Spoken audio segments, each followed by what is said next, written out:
Tires are where the rubber meets the road, but they can be very confusing if you don't know what you're looking at. Let me give you a brief overview of your next set. Today we are looking at 255/70 R18 Atturo Trail Blade XT tires. This is an Atturo brand tire. It is from the XT series that they offer. This tire has a performance designation of all-terrain, passenger light truck, and SUV tire. This tire has an 8-ply construction. I will go over what that means in just a moment. Some of the manufacturer-listed features of this tire include 3-ply sidewall provides strength and durability both on and off-road.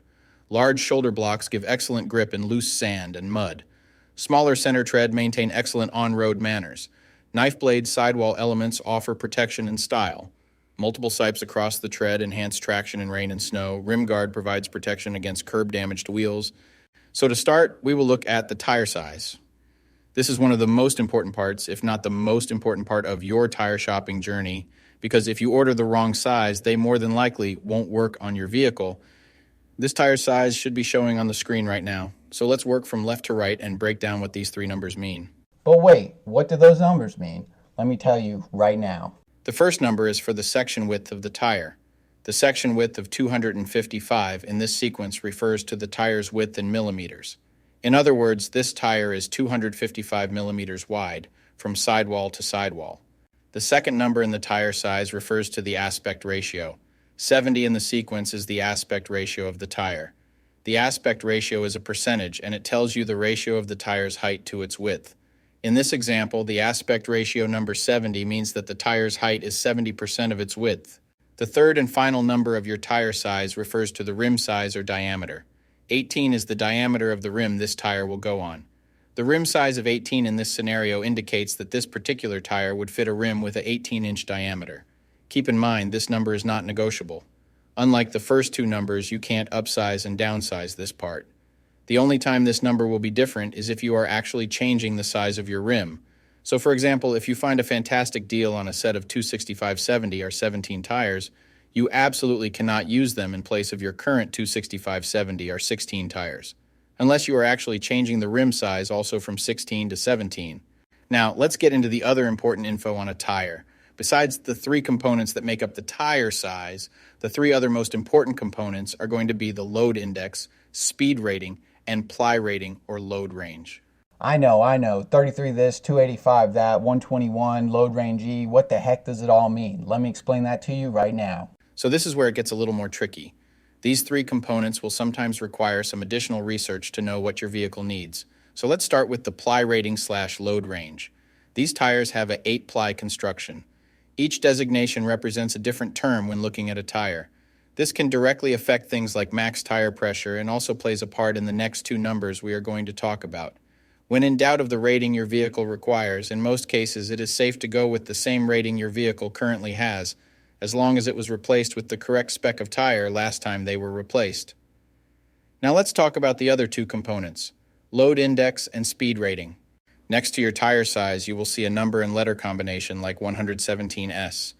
The number 117 is the load index. This is the number relative to the weight capacity of the tire.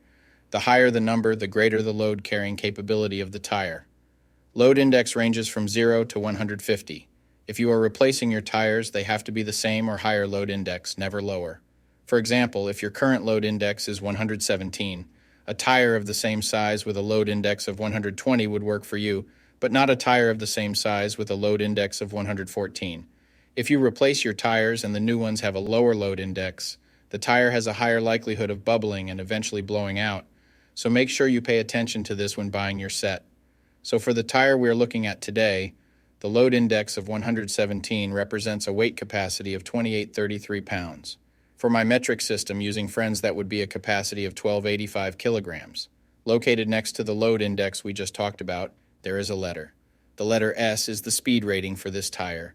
This is the maximum speed sustainable for the tire. Each letter has a corresponding speed rating approved by the Department of Transportation and the tire manufacturer.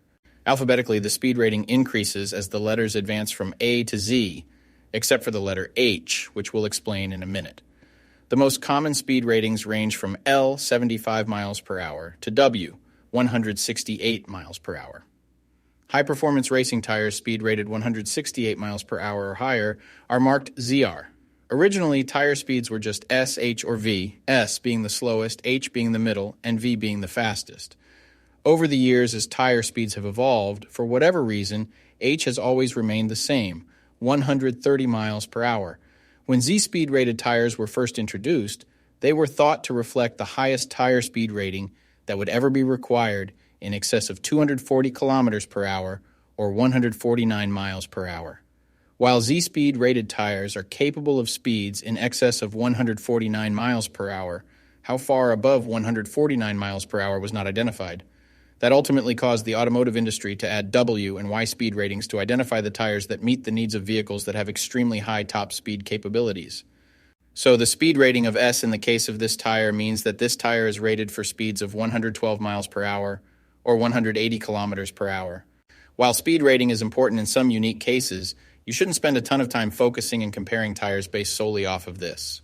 While you do want to make sure the tire matches your vehicle manufacturer's specified speed rating, in almost all cases, the speed rating of a tire should always be above 85 miles per hour, which is technically the fastest posted speed limit anywhere in the United States. In conclusion, when looking at this set, make sure your current numbers and letters all match to ensure a seamless buying experience. Hopefully this has all helped you make an informed tire decision. I'll see you next time.